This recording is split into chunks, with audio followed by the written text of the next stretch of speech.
ladies and gentlemen. After a few months hiatus, I am finally back with another episode of The Mental Takedown. I hope you guys still remember my ugly voice and crazy idiosyncrasies that I do during an episode, but it certainly is my pleasure to produce these. This time we're back with Carolina's 141-pound junior, Zach Sherman, one of the most interesting people that I've had on the show. It's the interview that took me the longest to get, on and off for about 4 months, but the best things are worth waiting for, and I couldn't be happier with the way the episode turned out. Enough BS from me. I hope you guys enjoyed the episode. I'll let you judge it on its merits alone. And again, thank you so much for watching.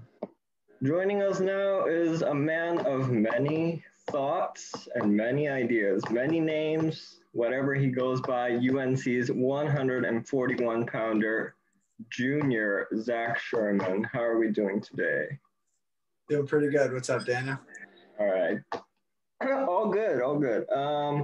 So I guess now we're in the middle of the season, given that, I think we're all done thinking about the pandemic and thinking about coronavirus. And, we've probably all been asked a million questions, but I guess, how has, just in general, this season been going so far? For one, it's been actually way different, but it's been going pretty good, actually. So I wanted to be undefeated, and that ended after the first couple weeks, but the goal at the end of the year obviously is really what matters. So it's been interesting, and it's been a season where we've had to adapt a lot, and I think our team has done very well with that. So, and I think it's turning us into a better team, and it's gotten us to have to bond in in different ways. So it's an interesting year. Let's just say that. Yeah. Okay. Well, I guess anyway, that's very interesting because the match, I guess you've only lost one. Yeah. My memory's not going insane, right? Yeah. I lost one last 30 seconds against Tariq in the NC State match. That was a fun one. A lot of them are, but. Yeah. I was going to say, you might want to think about everyone else's health. Yeah. When we watch you guys, but anyway. Yeah, I might be giving people anxiety a little bit, but I wouldn't want to have it any other way. That's how I like it. I'm always kind of living life on the edge. So I guess then how do you evaluate? Because almost in a way you can say that match was for 6.5 minutes. That's your best match of the season, no? How do you evaluate? How do you evaluate matches after they're done? Because even though you lost, that's probably the best match of your season by a bit, no? Yeah, he controlled the match for the first 30 seconds and the last 30 seconds, and then everything in between was my offense, me controlling pace, and so I just need to put that together for a full 7 minutes, I think, and that's going to be the difference in March, not just with him, but with everybody that I'm going to be wrestling against the top guys. I need to be putting together those matches for a full 7 minutes, and that's because that's what it's going to come down to in March. I'm gonna be tested like that probably every single time at the NCAA tournament, at the ACC tournament. So it's good that I had that. So how do you kind of reflect on a match like that, just in general? Because if you would have, obviously it would have been better if you won, but then the next match was kind of that one was probably the most muted match that you had against Lehigh for what? That's the most muted match that I can remember. Yeah, it was kind of a little bit different than what I'm used to. But so with that with the loss, I lost with my defense at the end, just kind of fell apart, a little mental lapse there. And at Lehigh, at the end of the match, I had to win with my defense. I didn't score a takedown the whole time, and so that's what won me the match. So looking at that, even though I didn't score, which I'm never happy with, and I, especially being an offensive wrestler, but it kind of reassured me that at the end of the match, I can defend a shot against a good guy that I need to. And that the Lehigh kid, actually, Brandon Patel, he beat me in high school too. So it was actually good to get that one back. I guess, did you know that he was going to? Did you know that that was who you were going to wrestle? Because that definitely threw me off. Yeah, I had no idea actually. I used to train with him all the time my freshman, sophomore year, because his high school was pretty close to mine in New Jersey, and um, so he was like actually one of my main workout partners, even though he wasn't at my school for those first couple of years. And um, I found out like maybe like 5-10 minutes before the match. I saw him warming up, and I was like thinking he was going to be the weight class below me. I had no idea what he weighed in at. And then when I saw their 133-pounder walk out, and I was like, okay, like we got a little rematch here, and it was kind of exciting because I'm friends with them too. But I did want to get that one back, of course, and I did, and I'm happy I won it in a way that I lost the match earlier in the year to Tariq. Okay, yeah. Because I've had him on before, which is the funny thing. And then I was like Yeah, sitting there. Brandon's a good dude. Exactly. So I guess, how did you develop like kind of your style? How did that kind of come to be? Was it just over time, or, I guess I'll give you the floor on that one. Yeah, so I've always had like I've always been pretty quick in every sport that I did, like even before I wrestled, like when I played soccer and football and everything, and even baseball. Like I was always usually one of the faster kids. Um, so I liked using my speed from maybe when I was 7, 8 years old, and I was always a kid that took a lot of shots and was always offensive. My dad always wanted me being offensive because that's how you win matches. And um, so like as I developed, I started looking up to guys like um, especially in like middle school, like Jordan Oliver, and then seeing it kind of like developed almost like the Oklahoma State style, you could call it, which I don't like to say that anymore, but that's what a lot of people know it as. And a lot of my coaches are from Oklahoma State. So I kind of wrestle a lot similar to a little like mixture with Coleman Scott and then Jordan Oliver. And now they're both actually my coaches. And so it's kind of helped me develop similar to them, but I've been able to make it my own. And now that we've got Jamil Kelly, actually, I think honestly now having him here, I realize that I think I actually wrestle most similar to him.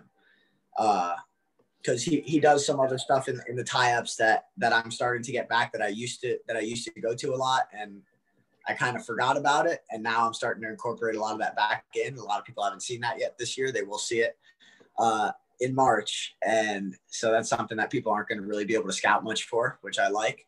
And we've been working on that every day so far, the last few weeks, and I'm picking it back up pretty fast because it's a lot of stuff I used to do, but that's kind of how I like developed into the style that I am now. Wow, so you're saving a few tricks for later, yeah? You have a few. Oh yeah. Yeah. I wouldn't say saving, but always constantly developing. And because my like freshman year I was even though like it was constant attacking, it was pretty like one-dimensional attacking, and I think it was easy for people to scout me. And that's also kind of even last weekend against Lehigh and Pittsburgh, they kind of shut down my offense a little bit because I stayed a little too one-dimensional and I was kind of holding it on the leads and stuff. And so now looking forward, it's kind of combining the offense that I had a little earlier in the year with some of that stuff, and a lot of stuff's going to be coming together in March, and I'm pretty excited for it. Hold on, but I have to press one more thing. So like, would you say like, have you ever consciously thought about like saving something for like later in the year where like let's say like if you get the takedown now and just for the fact that they wouldn't be able to scout you later? Um, it's crossed my mind, but I'm always kind of in the mindset like I'll think about that after, where it's like, oh, I didn't use this, so he's not going to be ready for this next time. But in the match, if I can go get to what I want to get to, I'm going to go get to it. I don't care if it's in a dual meet. And honestly, dual meet season is my favorite part of the season, I think, and especially for the one of my big personal goals right now too is getting that team title. So I'm not really trying to save any of that for March. I really want us to get a ACC team title rings. So that's one of my big goals. And so I'm not really saving anything for March. It's more of just like kind of continuously building and trying to be a lot more unpredictable, because the guys that are unpredictable, and it happens every year at the NCAA tournament, it is very unpredictable, but the guys that are unpredictable and ready to let it fly are usually the guys that make the biggest waves at the NCAA tournament. So do you think that kind of becoming more two-dimensional in a sense, like that's part of kind of your rise from freshman year to, like, I guess last year, yeah? Yeah, it's a lot more of putting attacks together instead of a lot of I use a lot of motion, and instead of trying to use that to get to one attack, it's more of using that motion and incorporating an attack and then going to the next thing and then going to the next thing. And that's what I'm continuously trying to work on. And that's how the best guys at the highest level, that's what they do. So I see that, and that's what I need. I know that's what I need to do. And sometimes it's hard to do that. And sometimes people get stuck in this thing where it's like, oh, they need to get to where they need to get to. But at the same time, you need to continuously keep building on that each week. So I guess speaking of the NCAA tournament, you did go to it 2 years ago. I guess, what do you remember from it? And given that last year's was canceled, like, how do you think that the emotions and how you feel going into this one? I mean, so yeah, my first time, I was pretty pumped going in. I actually drew the number 2 seed, first round as a true freshman, and Stephen Micic, and he ended up making the finals. Actually, I ended up losing that match, but I'm one of those kids that kind of believes like he could beat everybody, especially when nobody believes I could beat somebody too. That kind of just gives me that extra motivation. So I was really excited for that match, and he's a very high class wrestler. He's very good. So that did end up going my way, but in the wrestlebacks, I wrestled pretty tough. I actually beat a kid that ended up beating my head coach a few years before in freestyle. So that was pretty cool. And that year kind of didn't finish how I wanted to. I wanted to All-American.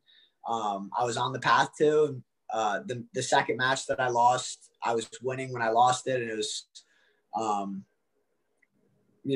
kind of unfortunate. Another little mental lapse happened, and I that's something at the NCAA tournament, there is no room for error.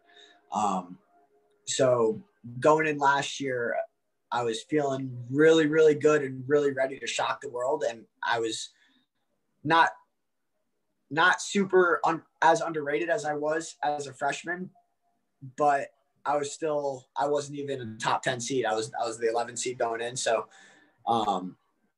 that kind of gives me like a little bit of a chip on my shoulder. And, I was upset about it for a solid couple minutes when I found out it was canceled, but I kind of snapped out of that real quick and realized that, I still got 2 years, and now that we're getting this extra year back, if I do happen to use my 6th year, which will, that's something that, I've been thinking about, but, I'm focused on this year, of course. And so like, I kind of didn't really hang my head about that too much at all, because I'm confident in my abilities to get it done in these next 2 years. I guess that doesn't happen very often anymore, yeah? I mean, there's not really a match that nowadays that nobody believes you can win, yeah? I mean, you may not be the favorite in every single match, but, I guess how different does that feel, I guess, just overall in general? It's kind of cool being – so I've always had, like, the people that knew me super well, mainly people from back home, and a few of my friends from up in New Jersey. They knew that I'm like one of those kids that always believes in yourself. Yeah, that's because that's the main thing. Without that, you're not going to get anywhere. And now to be proving myself, it's no surprise to me, and it's no surprise to those people who knew me super well. But now it's like a lot of people see what I can do now, and now it's time to really prove that I can do what I've been telling to all my best friends that I'm going to do, and that's to win a national title. And I don't see any way that's not going to happen by the time I graduate. So I guess it's pretty cool. It's pretty cool for people that don't know me to start believing in that a little bit too. from the targeter to the targeted, right? Yeah, Exactly. It feels good, but I'm still not at the top yet. So, I don't really feel like I have a target on my back, honestly. Like, of course, people are gunning for me, but I'm gunning for people still. So, I mean, I'm gunning for everybody. That's what it is. You have to be able to beat everybody. So, I feel like for me, everybody got a target on their back. If you're standing in front of me, that's the target right there. Right. Now you've explained your like college decision like a gazillion times, so I'm not going to make you do it again. But I guess you talk about, I guess, going to UNC to kind of build your own thing. I guess now that you're what, 3 years into this already? I mean, I guess. Yeah. Do you ever think about this? Three and a half now. Wow. Yeah. Feels like Yeah. way too long. Anyway. It's crazy. I cannot believe that. I'm turning Exactly. 23 actually next weekend. That's mind blowing to me because I still have the brain of a child. But And in theory, only the second year of eligibility, yeah, with all this. technically, or this is technically my third, but we do get this year back. So I guess you could technically say it is my second if I want to use that extra year. Yeah, there you go. So do you like think about like building the legacy and how that's going consciously, I guess, especially during the off season, or is that something that I think you think about after you're all said and done? Oh no, absolutely not. That's something. That's definitely not something I think about. That's something I think about every day. You know, you're building your legacy even when people aren't looking. It's your choices every day, and because you have the choice to be remembered or to not be remembered. And that's defined in your work every day, in your performance every weekend, and how you carry yourself. So that's kind of how I look at it. And we're still building, and we've got a lot of ways to go and a lot of stuff that I want to prove. And at this moment, I'm not going to be remembered how I want to be remembered by a lot of people. So I want the whole nation, the whole world for that matter, to remember me as the kid that's went and wanted everything and took everything. So that's kind of what I'm gunning for with that. I guess mental, which is kind of, I mean, the show is called The Mental Takedown, for God's sakes. Yeah. But I guess, how does UNC kind of approach the mental side of things in a way? Like, do they make attempts to quantify it? How do the coaches like kind of attempt? Oh, absolutely.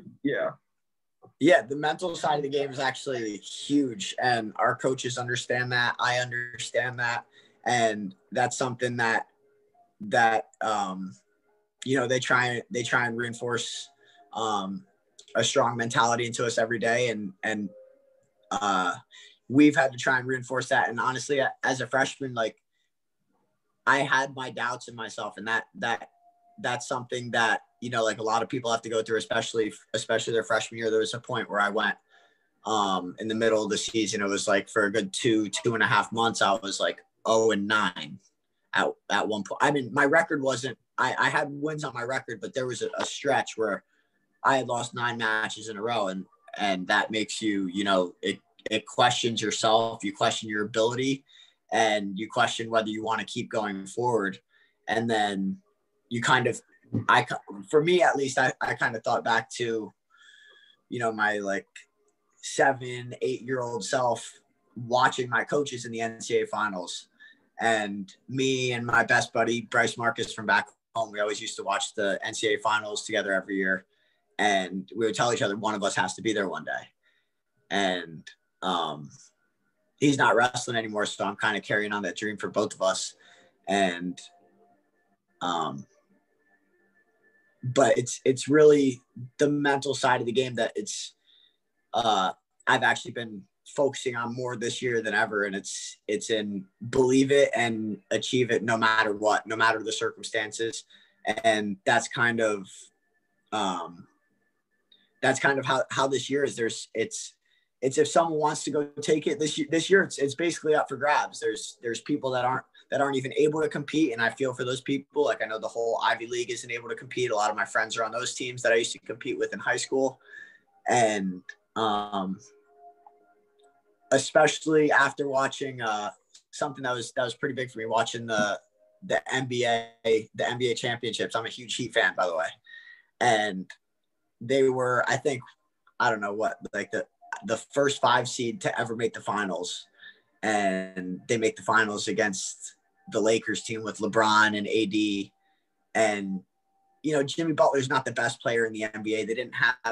They had a bunch of young kids. They're very, very talented players, but no one expected them to do what they did. And when they went into the bubble, they just believed it more than everybody else. And so that kind of inspired me a lot for this year, because, this is a year that it's not, nothing is guaranteed. We've been missing, like, our first 3 of like our first 4 duels got canceled, and like people are questioning, like, are we even gonna have a season? Is there even people on my own team? And like, is there even a point in still working hard doing all this stuff we're doing? And I'm like, of course there is, because we have this opportunity right now, and a lot of people are going to be dropping that opportunity. You know what I mean? So the mental side of it is huge, and that's kind of why I was so excited to come on this podcast, actually. Right, exactly. Because, like I've said many times on the show before, my technical understanding of wrestling, like, there's millions of people that know more than I do anyway. Exactly. But I guess, how do you quantify, like, mental improvement? Because, like, you could be in theory mentally improving, but like the results may not be there. So how do you, like, if you focus on the mental side of wrestling, I guess, how do you, like, specifically target? Does that make any sense? Oh, yeah. Yeah. Okay. So if I'm gonna quantify it, I would say the only way you can quantify that is infinite. It's how far do you want to go? How far are you willing to push yourself? How much are you willing to do, no matter the circumstance? You know what I mean? So that's kind of the mindset that I've had this year, and it's nothing's guaranteed unless you guarantee it for yourself. So that's kind of how I would quantify that, honestly, and how I'm looking at it this year. That's a great answer to a crappy question. No, that was actually a really good question. I like that a lot. That was a good one. But I guess, how hard exactly was that transition? I guess, because you said you went 0-9 at one point, and especially I'm always interested for the people that, like, have so much success in high school. Is that, like, almost a detriment at the beginning in a way? No. I mean, that's how I saw it at the time. That's how I saw it. Of course, I was like, damn, like, I don't know if I'm cut out for this. And then I would rethink, and I'm be like, if anybody's cut out for this, I am cut out for this. I'm the one that is cut out. Like, who else other than me to be able to get through this? You know what I mean? So it was tough. And I was starting I came in, I wanted to start as a true freshman, and I wanted to prove everybody that I could do it from the start, and I wasn't able to. But that made me grow so much more mentally, and especially being able to redshirt the year after too, I was really able to kind of take a step back and rethink everything. And I'm like, okay, this is like, I showed some glimpses where I could do some great things, and then I had all these failures week after week after week. But that only makes the successes that much better when they come. And honestly, if you ask me yet, I mean, I've had some great moments. Winning the ACC title was awesome, but that was not the goal. And I didn't get to achieve my goal last year just because of COVID and stuff. But I think having that year was extremely important for my mental game right now. And especially now that, back then it was like there were guys like Troy Heilman and Corey Daniel, who Troy was his junior. He was a senior when I was a freshman. And his junior year, he started off 0-8. His senior year, he made the NCAA finals. My bad, semifinals. But still. And no one will know. No one will know. The finals it is. Yeah, but and then Corey Daniel, he was my roommate, and he was our starting heavyweight. He was a junior, and then I was pretty upset that I didn't start with him his senior year because I was redshirting. But he was the guy that he came in and he wasn't even starting, and then he ended up winning the ACC regular season title for us by beating guys back-to-back weeks that were top 10. And of course, the dual meets always come down to the heavyweight. And every single one of our dual meets came down to him, and he delivered week in and week out after not starting as a freshman, not even winning his wrestle off. So they kind of reinforced that belief in me. So now I'm kind of at that point where we got some talented freshmen, and we have some people that don't even think they have talent that are in this freshman class. And so I'm kind of trying to be like how those guys were for me, to reinforce that for them. And they're kids that, they can be better than I am. And I mean, I believe I'm gonna be the best of all time, but if they believe that, then maybe they can too, so I'm kind of trying to influence them the same way I was influenced, and try and spread that to the whole team. So I guess so. Now you have a much more pronounced role, yeah, 3 years in, as far as the team is concerned, than you did like at the very beginning. Yeah, I guess you could say I'm like one of the wise elders almost, but still with one of the most childish brains on the team. I mean, we have to keep some kind of like livelihood in us, right? We can't. Yeah, of course. We can't just all become, old, grumpy, like. No, no, I'm not looking forward to that. I mean, I am in a way, but not really. I still got a ways to go with that. I got a lot to achieve before that happens. So. I guess then, can you talk about, I guess I'll give you the floor again, it's kind of like the evolution of the program, I guess, since you kind of already lined it out, but, UNC really, along with the entire ACC, has really just kind of risen with your kind of like their parallel and their ascension, you personally, and as a team and as a conference. Yeah, and it's pretty cool because as we have a whole new coaching staff that came in, I think 1 or 2 years before I got here, and then continuously changing a little bit. And now we got a pretty solid coaching staff all the way through. That's just kind of set, I think, their first recruiting class through graduation last year, I believe. So still very, very young in the evolution of what UNC wrestling is and what it's going to be. And of course and my class coming in, we have, guys like Austin O'Connor and Jamie Hernandez, Clay Lout, Chase and Blair. I'm sorry if I'm missing anybody. But, we had a bunch of guys coming in with the same goal, and the same goal that our coaches had, it's the same mindset. And then year after year, we're continuously having good recruiting class after good recruiting class. And of course, we want to achieve the peak of what you can in NCAA wrestling. Before my class graduates, that's our goal. But UNC wrestling is just getting started. And so we got more good recruiting classes coming in next couple of years too. And it's going to be exciting for me. It's been exciting to be a part of that development, of course. And then we want to reach, like, there is no limit. We want to reach the highest potential that we can possibly achieve. And then I can't wait to, once I graduate, to be coming back. Like some of the guys that I wrestled with when I was young and they were seniors, that like they come back and they're like, wow, this team is damn good. And I want to see that when I graduate and stuff. So it's something that's pretty exciting to see. And we got a lot of guys that are like-minded with that. I mean, if you forgot somebody, you just need to make sure that they never watch this, right? Oh my God. Yeah. Yeah, I apologize. I apologize to anybody.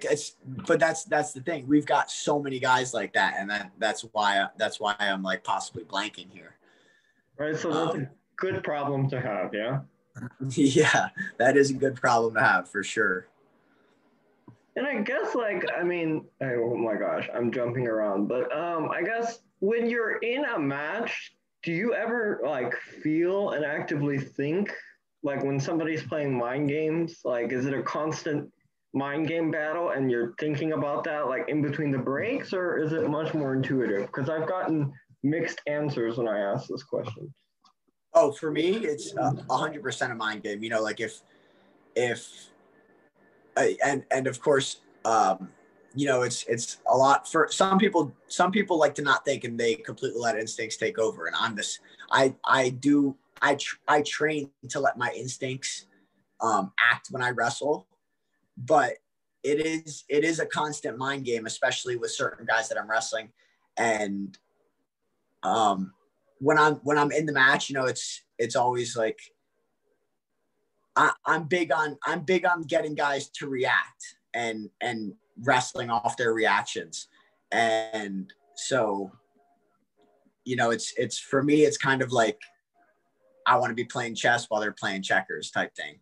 And I always want to be, I don't want to be one move ahead. I want to be 10 moves ahead. I want to be working towards that checkmate while I'm in the first period. You know, like I'm trying to tag their ankles, but little do they know I'm coming upper body in the third period or something. You know, like it is a constant mind game for me, and that's what makes it so fun.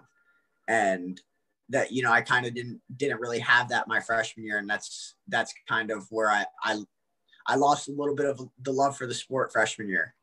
And because it was just like, I just kind of saw it as, you know, like a battle, which it is. It's a constant battle. But what I didn't realize is, you know, I go to war every day. I go to war since I've been 6 years old. I'm used to, this is all I know. That's all I know. So now, you know, it's kind of where I'm able to enjoy that more. And that's what makes wrestling so fun. And it's one-on-one, one person's will against the other. And can this person outsmart them? But can this person out? And everything is so different, and every match is so different. That's what makes the sport so great.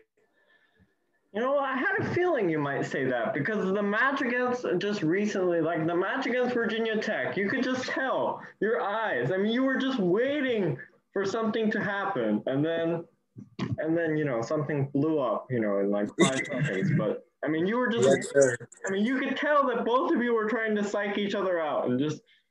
Oh, of course. And he was, I went out, I was like, you know, I want to score from the first whistle to last whistle. And then I went out and did try to score the first whistle. And, you know, he was pretty sneaky. He got me good. And so, you know, I find myself 2 minutes down in a 3-0 hole. And he has 2.5 minutes of riding time, and we go out of bounds. And, you know, a lot of people at that point, you know, if it were me, my freshman year, when I'm in that 0-8 stretch, I'm losing that match 100%. But me now, I go back and I'm like, this is an opportunity here. And, you know, he probably thought this is an opportunity for him also to take out, you know, as a freshman, to take out a good guy. He's a good wrestler also, to be in that position. So that's kind of, it wasn't what I had expected to happen in that match. And that's, you know, that's what made it so fun. And I had the opportunity to prove to myself that I have what it takes to come back. And I'm glad that I did. I mean, we all know what happened then, right? At the end. I mean, all history. We went out of bounds, then it's all history from there. I go back with a reset, and yeah. Drove me crazy. That was an awesome match, though. That was an awesome match. But I can't resist, because people who have watched this and know me and kind of just know that my Twitter feed is half wrestling and half chess. So do you ever use like those kinds of things, like to actually cross apply things into wrestling or not? Yeah, of course. Kind of a metaphor. I don't know. So I used to actually play chess all the time with my grandmother when I was really young. And I'm kind of one of those people that, you know, like, I'll try something new and it's a challenge for me. And I'm constantly trying, and especially this year, like this summer, and I've been constantly trying new things, new sorts of workouts, new sorts of like little mental challenges where I'm testing myself in some way, where like something even so simple as like, I'll see if I can, I'll be in my house up here. I have in North Carolina, I have a balcony with a railing that's, it's about this wide. And so, like if I put myself on the edge, then I'll feel eventually, if I put myself there enough times, I'll feel comfortable on the edge. So, I'll walk back and forth, just like my neighbor's cat. My neighbor's cat jumps on that railing all the time. So he'll jump up there, and that's how I got the idea. And I'm like, like that's how I can test myself mentally a little bit. And I look down and I'm 2.5 stories up and I could hit the ground, but after doing it a few times, you feel comfortable. And so like, I'm the type of person that, like when I started playing my grandmother in chess, she beat me the first couple times, but little by little, I start picking little things up. And there's only so many times you can beat me in something. And actually not too long ago, I was playing this game called Cat and Mouth. It's like you flick a little ball and you have to shoot it through the hole, but there's someone on the other side and they're trying to shoot it over, the ball's over also. And if each person starts with 4, and if you get all of them on their side, you win. If they get all of them on your side, then they win. And so I was playing Coach Scott's kids in that, and I told them, and of course, and they played all the time, so they would beat me at first, and it pissed me off because they're like, I don't know how old, like somewhere from 5 to 8 years old, 9 years old or something. But I told them all, I was like, you will not beat me in this more than 4 times in a row. I promised you that. And I beat Stetson Scott and Leighton Scott both on the 5th time. So conclusion is you will stop, no mercy at all, even for 8 or 9-year-olds, yeah? Absolutely not. They have no mercy for me too. I was the newcomer. They were the experienced ones at that point. When we started, they were the ones with the experience. You know what I mean? So like, I was pissed too. I was like, this is not okay. And then of course I quit after the 5th one too. So I have to finish on a win. Once you beat them, no chance for revenge, right? Just leave them there. No chance. No, but I'll give them a chance eventually, but I got to let it burn a little bit. I got to let it burn. You know what I mean? So mind games on somebody under the age of 10. I love it. Yeah. It's a constant mind game. All right, I couldn't resist. I mean, people will get a big kick out of it because I promote chess like crazy, and people get sorry. No, chess is awesome. Honestly, like if people play chess, it'll probably help them in just about any aspect of life. They'll be thinking steps ahead, and it's in anything. It doesn't have to be wrestling. It could be anything. It could be you could be into stocks. You got to be thinking into the stock market. You got to think steps ahead because once something happens. Once everyone's already hyped up about it, my roommate's really big. My roommate Clay Lau, he's big into stocks, and he was telling me the other day, once it's hyped up, it's already too late. And I put $25 into AMC after it's getting all this hype, and now it's turned into like $10, and I'm pissed about that. So did I. So it's fine. Yeah, so it's fine. We're in it. You could really attribute that to pretty much anything in life. Oh boy, I'm still waiting for what. It's not all roses, I promise. I'm still waiting for what it'll do for me. I've been playing for so long, but anyway, that's. But I guess it would only be so long before we got to your Florida roots and everything. I guess you've been in Jersey, You've been in Florida, you've been in North Carolina. I guess what are the cultural differences that you've noticed now that you've kind of done? Yeah. Dude, Florida's a place I hold Florida dear to my heart. I love that place. My mom just recently moved down to the Florida Keys, and I was trying to convince her since I was a little kid to move down to the Florida Keys.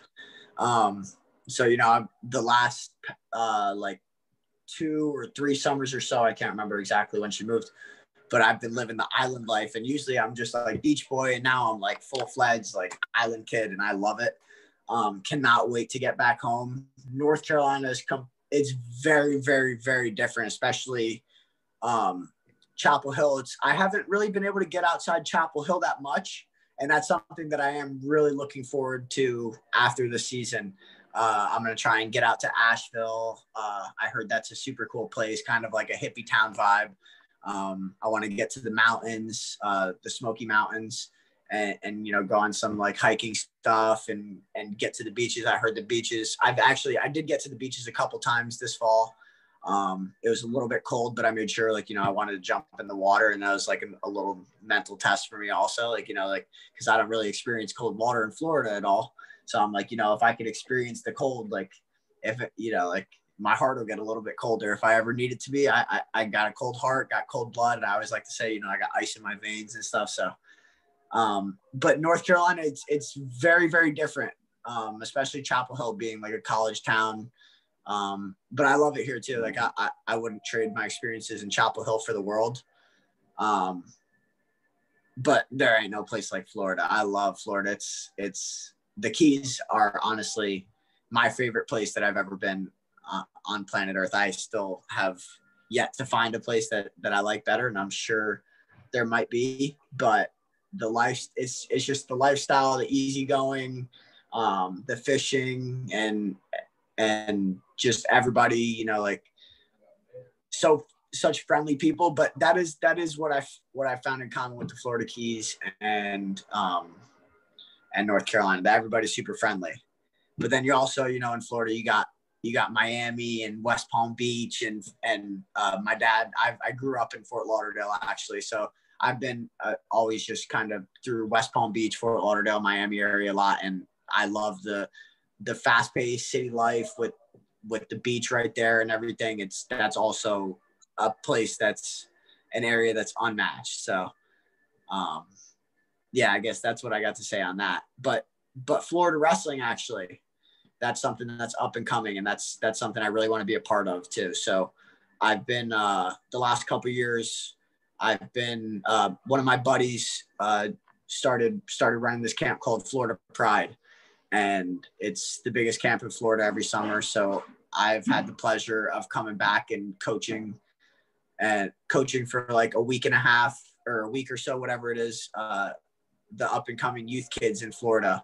And I actually got Jordan Oliver to come down, and he was the clinician with me there too. So to see these young kids who I know for sure would have whooped my ass when I was a kid, when I was that age, is awesome.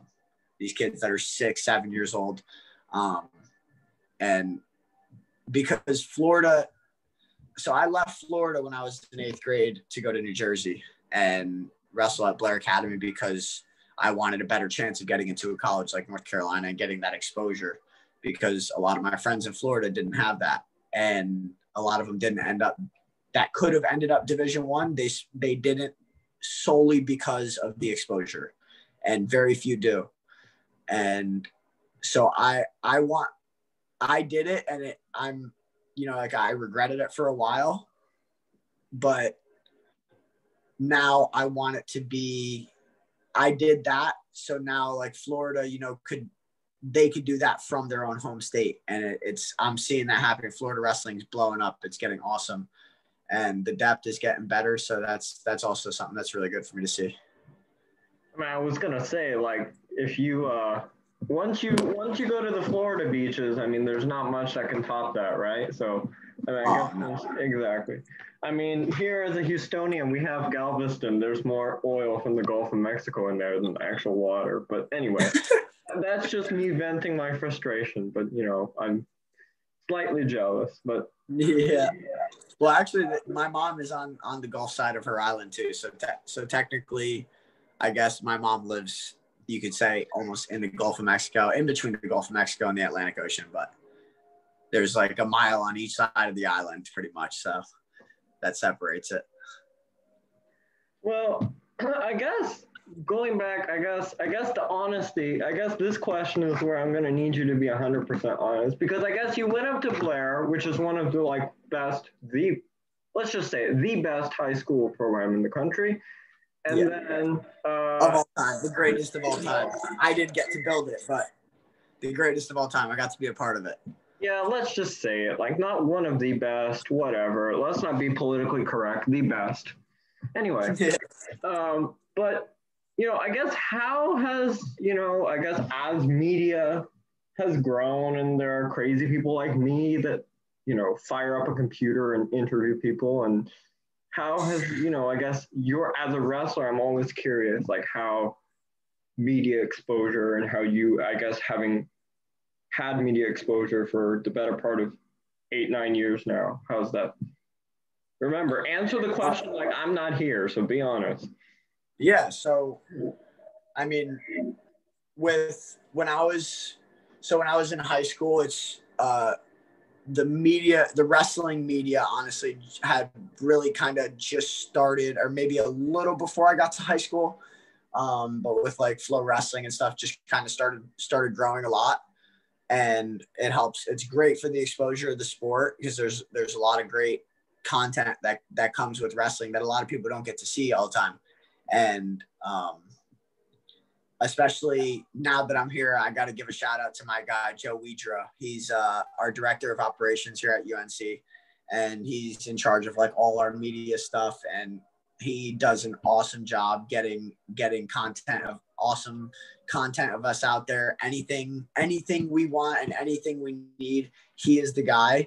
And he's done so much for the program here at UNC. And it's honestly, I'm realizing how big, stuff like that is for recruiting too, even with college. And, so it's, I actually, I'm a communications and sports administration major. But I want to go into like, when I'm done wrestling, I want to go into like professional sports marketing and digital marketing. I really think that's interesting a lot. So media is something that I have kind of been trying to stay a lot more attuned to lately, especially with my classes, and then also with wrestling and, like personal branding and stuff. Right now I'm an intern with a peanut company, Hampton Farms, here in North Carolina. And it's like a brand ambassador media internship. And that's something that's been awesome for experience and stuff like that. And so, it's been big for the sport of wrestling, and it's something that's going to be, I think, what's going to be my career after wrestling. And so, yeah, I got a lot to say about it. It's great. Media is great. It really is. I mean, without it, like, people don't get to see all the great things that, unless they're there in person, so it's awesome. It's awesome to see kind of that evolving, and it's helping evolve the sport a lot. Well, that's so funny because, I mean, why else do you think I'm doing this show? Yeah, because I'm also very interested in like many of the same things. Yeah, of course. And the funny thing is, like, I've written, I guess, do you have any ideas on how like the next step of, now that you actually have a like degree and, or getting a degree and these kinds of things, like, do you have any ideas as to how like we can move forward and, continue to grow the sport almost in a way? Like, what do you think should be done that maybe is not being done now? I'm trying to think actually right now. That is a great question. And that's something I haven't thought too much about. I've kind of been seeing like how social media being integrated and how that's changing like society and stuff. Not just wrestling, pretty much it's right. Been changing everything, and the way people market, the way businesses work. But kind of the next big thing is kind of, you can go back to chess also, trying to figure out what is the next step. And that's a good question. I got to think more about that. Do you have any ideas on that? No, that's the funny thing, because that's kind of how I got my start in this. And I don't know, I'm not going to tell you to like go look up my interview, but like I think 6 months ago, I did an interview with one of your Florida guys, Dan Ward, yeah? Okay, yeah, I know who that is. Yeah, that's how I got my start, and that's how people, I definitely ruffled some feathers, because I mean, I don't have any marketing degree. I'm just a person that has ideas. Yeah, I mean, you don't need college to learn stuff, so yeah, that's kind of what I realized getting to school. Yeah, I've written like many pieces as to what I think as what we should do. My theory is actually that The social media is great, and I think I've been very critical, almost in a sense of kind of the pay to watch structure that wrestling is under. Okay. Because yeah, I think that could be something that's definitely something that's making it a little bit more difficult for the sport to grow, I think. Yeah, because that's the funny thing. That's why I watch you, because all the ACC matches were like on, I think, free. Yeah, as long as you had a cable subscription. Yeah, we need more stuff on TV. Exactly. That's why I wanted so hard, because that was one of the first. Because I don't know if you knew this, but I have no wrestling. Like, I've never stepped on a wrestling mat before. And that makes sense why you're seeing more stuff on TV, but with things like flow wrestling and track wrestling and stuff, you need a subscription, and really the only people that are going to be getting subscriptions like that are people that are already interested in the sport of wrestling. Yeah. So it's making it pretty difficult to grow the following of the sport as a whole, I think. Mm-hmm. About that. Damn, that's funny you bring that up. I never really thought about that. Yeah, that's been my point for 6 months now, and I've had mixed reaction to those, but you can. No, I completely agree with you on that. And honestly, like going back and like watching matches, I like seeing it, like the way with the way that the ACC network and ESPN and the way all that stuff portrays stuff. It tailors it more to sports fans instead of just wrestling fans, which I think is a pretty cool thing to watch too, because it kind of puts wrestling in the category with other sports, whereas like the other one's kind of separated almost. Yeah, absolutely. I guess not to harp on it too much. I promise. Last time I'm gonna bring this up, but I think if you add everything together, like we had a big chess event that's happening right now, and they had, like, even just last year before the whole pandemic and everything, we had maybe like 7,000 people that'll watch it live. And if you add all the coverage now for this event, I think we're well over 100,000. And it's because like it's all there. It's all free on YouTube, and people can watch it, look at it, replay it, do all that stuff. And I just feel like, I don't know. Anyway, I just think that this kind of structure is a little bit detrimental kind of to how to grow things. Yeah, I agree. That's actually something that my favorite professor, or one of my favorite professors since I've been here, Danielle Smith, she was my sports marketing professor. One of the things one of the biggest takeaways I got from her class actually was that, like when you're trying to market something, like you're trying to find, like, you have a target audience, but when you have that target audience, you don't want to limiting that target audience too much. It's detrimental actually, because then you're tailoring it to a specific market, but you're not sending that message out to other people that are still interested in. And for that case, it was like in certain products, sports products, whatever it was. But yeah, that's kind of like one of the biggest takeaways, and that makes complete sense with what you're saying too. Okay, can you just confirm that I didn't pay you anything to say this? Because I've been saying the same thing for 6 months. No, absolutely not. This is stuff. That's North Carolina education for you right there. There you go. Exactly. Straight out of North Carolina education. Exactly. Not sponsored. Not at all. Not at all. Yep.